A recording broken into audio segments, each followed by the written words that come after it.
Bravo. Tati, მოდი ჩვენთან სტუდიაში ეკა-ეკალაძე თათიას მშობელი დედასთან ერთად მოვიდა. ნახე როგორი გოგოა, ნიჭიერი და ლამაზი. იმპრესიონისტული პასაჟები დაგვაყარა თავზე. კი, ნამდვილად ასეა.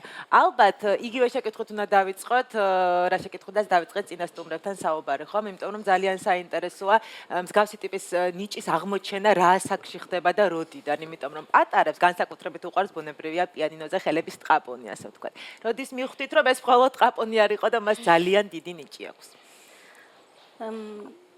პატარა ასაკში დაახლოებით 2-3 წლის კარგად მღეროდა. ხო. და როდესაც მღეროდა და ადიოდა მაღალ რეგისტრში, იწყებდა თითების მოძრაობას მაგიდაზე და შლიდა ხელებს. აი ადიოდა მაღლა, როდესაც მაღალ რეგისტრი იყო, ან ჩადიოდა ქვემოთ. და მაშინ ვიფიქრეთ, რომ რაღაცა ნიჭთან მქონდა საქმე. აი ეს ისევ მივდივართ იმასთან, პლასტიკა არის ერთ-ერთი შემადგენელი ნაწილი საერთოდ მუსიკალობის და ქვეცნობიერში ითხოვდა ინსტრუმენტს ხელი. და სწორედ ალბათ მაღალ ნოტებში ადიოდა ხელი მარჯვნივ, სადაც წესით უნდა ჟღერდეს ინსტრუმენტი. ეს არ ყოფილა ანუ ის შემთხვევა, როცა მშობელი გადაწყვეტს, რომ აუცილებლად უნდა შეიყვანოს ბავშვი სამუსიკო სასწავლებელში და ხშირად ბავშვებს არ უხარიათ ხოლმე, იმიტომ რომ მშობლების სურვილს ასრულებენ უბრალოდ. შენ თვითონაც რაც გინდოდა. რადგან მე თვითონაც მინდოდა. როცა უკვე ინსტრუმენტთან მიხვედი ეს მოყევი შენი განცდა, იმიტომ რომ მანამდე ზუსტად არ იცოდი, ხო, სიმღერისას გამოჩნდა შემთხვევით, რომ თურმე დაკვრა გინდოდა. აი როცა უკვე შეეხე ინსტრუმენტს ამაზე მომეწონა, ჟღერადობა მომეწონა ძალიან მახსოვს და რა ვიცი, სასიამოვნო იყო. და სასწავლობს ახლა. ახლა სწავლობს ფალიაშვილის სახელობის სამუსიკო სკოლაში ნიჭი ერთ ათწლედში, ქავტონი მანანა ბარათაშვილის კლასში. ჩემ სკოლაში. ძალიან ბევრი ნიჭიერი ადამიანის სკოლაში. სხვადასხვა, როდესაც ჩვენ გადავწყვიტეთ, რომ მიგვეყვანა თათია მუსიკალურ სკოლაში, რა თქმა უნდა, სხვა არჩევანი არ გქონია. თუმცა ვფიქრობდით, რომ როდესაც სკოლაში წავა, მაშინ მივიყვანოთ, მოდით 6 წლის ასაკიდან. ჩემი ძმისშვილი არის მასზე 1 წლით დიდი და ის მიდიოდა გამოცდაზე. მე არ წავყოლილი ვარ, უბრალოდ გადაწყვიტა, რომ აუცილებლად უნდა წასულიყო და წაყვა. ყველანაირი მომზადების გარეშე თათია იმ წელს ჩაირიცხა სკოლაში. კი. კონკურსების გამოცდილებაც აქვს, ხომ? თათიას გითხარით, აბა პირველი წარმატება როდის და როგორ მოვიდა მაშინ? როცა ვიყავი ან თბილისში დავკარი ორკესტრად პირველად. აუ რა მაგარი. პირველ კლასში იყო, როდესაც დაუკრა და ორკესტრთან. შესრულე. ჰაიდნის კონცერტი შევასრულე. გახსოვს ისეთი გამოსვლა ან კონკურსი, როცა ყველაზე მეტად ღელავდი, თუ თანაბარია ყოველთვის ეს განცდა? არა. გააჩნია როგორი კონკურსია, სად ვარ. და ის ვხედით. მაგრამ ბევრს არ ნერვიულობ. უკვე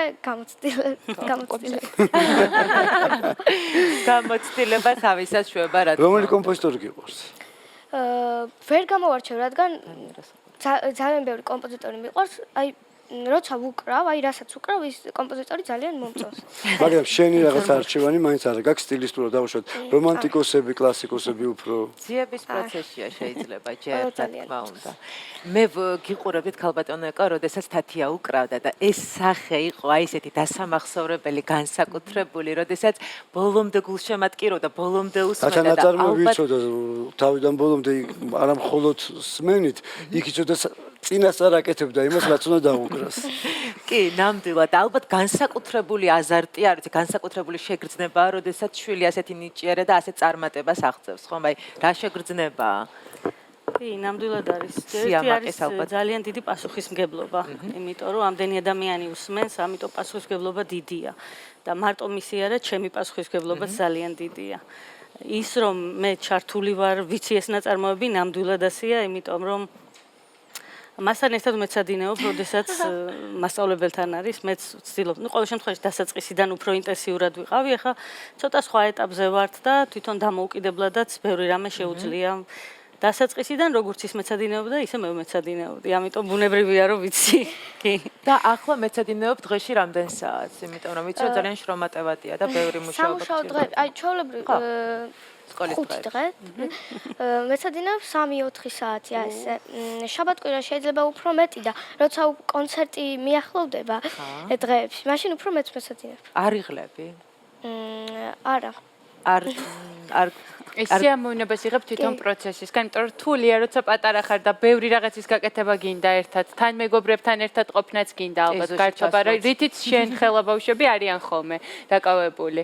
ყველაფერი ეს გინდა, მაგრამ მაინც არჩევ ამ ყველაფერს დაკვრას, იმიტომ რომ ყველაზე დიდ სიამოვნებას იღებ. იმიტომ მუსიკა არის ჯადოქარი. ნამდვილად, მართლა არ იღლება. დაახლოებით 2 წლის წინ წელიწადნახევრის წინ მივდიოდით ერევანში საერთაშორისო კონკურსზე და წინ დაემთხვა არდადეგები, ეს იყო აპრილის თვე, აღდგომის არდადეგები იყო. ყველა წავიდა, ჩვენ ვიყავით სახლში და ამას ძალიან უყვარს სკოლის გარემო. სკოლაში მეცადინეობა ძალიან უყვარს. სკოლა ისვენებდა, ჩვენ დილით მივდიოდით, მოვდიოდით უკან საღამოს ისევ მივდიოდით და ისევ მეცადინეობდით, მისი სურვილით. ესე იგი, კიდევ მინდა ვკითხო, რაც ჩვენს წინა რესპონდენტს ვკითხეთ. შენთვის ტაში რას ნიშნავს? არის ძალიან დიდი სიამოვნება, როდესაც ასრულებ ნაწარმოებს და აი ძალიან დიდი სიამოვნება, რა თქმა უნდა, როცა ბევრ ადამიანს მოწონ ხარ და დიდი აუდიტორია გიკრავს ტაშს. ძალიან დიდი სიამოვნება. იცი რა მაინტერესებს? შენი მეგობრები იგივე კლასელები თუ ესწრებიან ხოლმე შენ გამოსვლებს და კონცერტებს და მათ თუ შეაყვარე კლასიკური მუსიკა, ისევე როგორც შენ. ზოგჯერ კი, ზოგჯერ ესწრებიან პატიჟებს. როცა ახერხებენ, ძალიან გულშემატკივრობენ, ნამდვილად. ჩვენს გულს შემატკივრობთ ძალიან და ვიხარია რომ გაგიცანით რაც მთავარია. ძალიან დიდი წარმატებები გექნება დარწმუნებულად ჩვენთან უკვე მოხვალ ახალი წარმატებები სტუმრად მოგვიყვები და მინდა გისურვო ყველაფერი საუკეთესო. ყველა ტაში აქვს ენერგია და სხვადასხვანაირი ტაში ხმამაღალი ტაში ხანდახან არ ნიშნავს რომ ის ყველაზე კარგი ტაშია. ხანდახან არის ხოლმე ტაშსა და ბოლო ნოტს შორის რაღაცა პაუზა ხოლმე, როდესაც შენი მუსიკით კბებიან.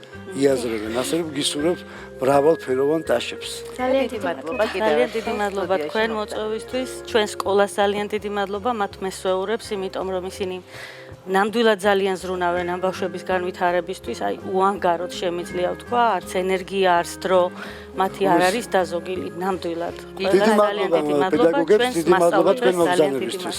შევისწავლეთ ცოტა ხნით.